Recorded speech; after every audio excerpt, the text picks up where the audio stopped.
नमस्कार दोस्तों, स्वागत है आपका थिंक टैंक पर। दोस्तों, पाकिस्तान से आई हुई सीमा हैदर को एटीएस ने अपने शिकंजे में कस लिया है। एटीएस अब उनसे तीखे सवाल जवाब करने वाली है, सच्चाई जानना चाहती है, जिसके लिए तमाम सवाल एटीएस अब सीमा हैदर से करने वाली है। आखिर कौन से हैं वो सवाल, और इसके अलावा दोस्तों बात करेंगे आखिर किससे सीमा हैदर को जान का खतरा है, जिसकी वजह से सीमा हैदर बहुत ज्यादा डर रही हैं। दोस्तों, लगातार हमने जो खबरें देखी है उसमें हमने देखा कि एक महिला जो पाकिस्तान से सब कुछ छोड़कर अपने 4 बच्चों के साथ भारत चली आती हैं, कहने के लिए वो अपने प्यार के लिए भारत आई हैं, लेकिन सच्चाई किसी को नहीं पता। लगातार जांच एजेंसियों के द्वारा और इसके अलावा जनता के द्वारा लगातार कई सवाल उठाए जा रहे हैं कि वो आईएसआई के एजेंट है या फिर जासूस बनके, यानी कि सीधे तौर पर जासूसी करने के लिए भारत आई है। तमाम सवाल उस पर उठाए जा रहे हैं, जिसके बाद अब योगी सरकार ने एक्शन लेते हुए एटीएस की गिरफ्त में सीमा हैदर को ले लिया गया है। दरअसल सीमा हैदर को ये बताया जा रहा था, लगातार हमने देखा था कि किस तरह मीडिया पर छाई हुई थी, लेकिन पिछले कुछ दिनों से सीमा हैदर की कोई सूचना नहीं थी। कहा यह जा रहा है कि एटीएस ने पीछे के दरवाजे से आकर चुपके से सीमा हैदर को अपनी गिरफ्त में ले लिया, क्योंकि एक तरह से देखें तो सीमा हैदर को जान का भी खतरा है। जान का खतरा किससे है दोस्तों? दरअसल सीमा हैदर इस्लामिक धर्म से बिलोंग करती हैं।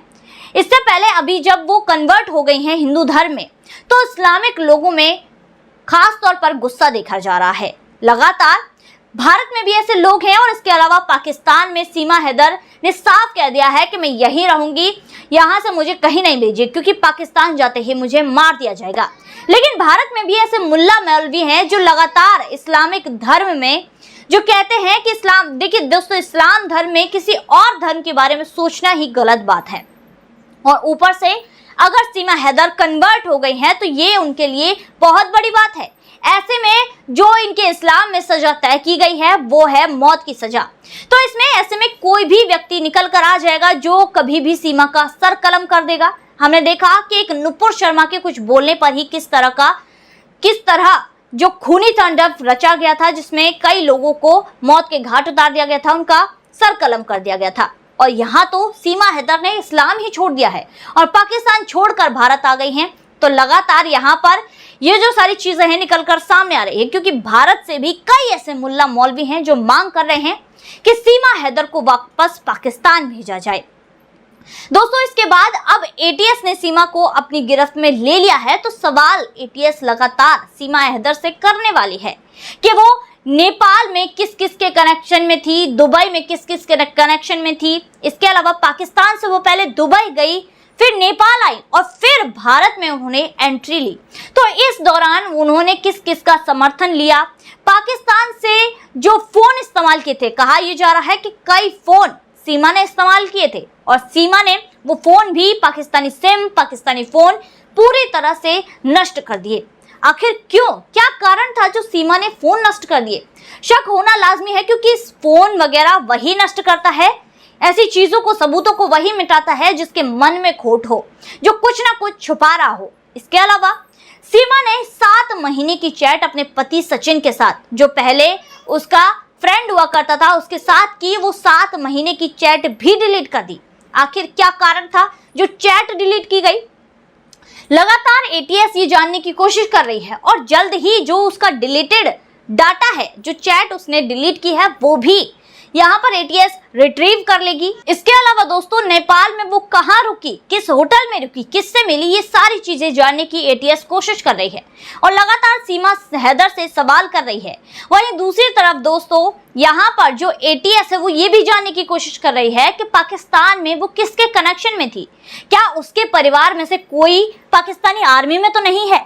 ये तमाम जानकारी सीमा हैदर से एटीएस जुटाने की कोशिश कर रही है, सवाल जवाब कर रही है, और सीमा हैदर की भलाई इसी में है कि वो सारे सवालों का सही जवाब दे दे, क्योंकि अगर नहीं दिया तो हो सकता है उसे वापस पाकिस्तान भेज दिया जाए, या हो सकता है कि भारत में गैर कानूनी तरीके से आने के लिए उसे सजा दी जाए। क्योंकि दोस्तों, ये भारत में जिस तरह से इसने एंट्री ली है गैर कानूनी तरीके से, उसके बाद ये यहाँ भारत के जो प्रोटोकॉल्स हैं, कानून है, ये लगातार भारत की सुरक्षा का सवाल है। क्योंकि हमारे देश में हमने देखा है कि घुसपैठिए किस तरह आ रहे हैं और भारत में रहकर ही भारत को खोसने, कचोटने और खोखला करने की कोशिश कर रहे हैं, लगातार कर रहे हैं, जिसके लिए अब सीमा हैदर को भी शक की निगाहों से देखा जा रहा है। अगर वो सच्चाई बता देंगी तो भारत में ही रहेंगी, और अगर वो निर्दोष होंगी तो भारत में रहेंगी और भारत में उनका बाल भी बांका करने वाला कोई पैदा नहीं होगा। लेकिन अगर सीमा हैदर कुछ भी छुपा रही है और सीमा हैदर के मन में जरा सा भी खोट है, अगर वो ISI की एजेंट हैं, तो उसके बाद सीमा हैदर को भारत के कानून के प्रावधान से सजा भी दी जाएगी। तो दोस्तों, आज की वीडियो में बस इतना ही। फिर मुलाकात होगी ऐसी वीडियो के साथ। तब तक के लिए हमारे साथ जुड़िए, हमारे चैनल को सब्सक्राइब कीजिए, वीडियो को लाइक कीजिए और शेयर जरूर कीजिएगा। धन्यवाद।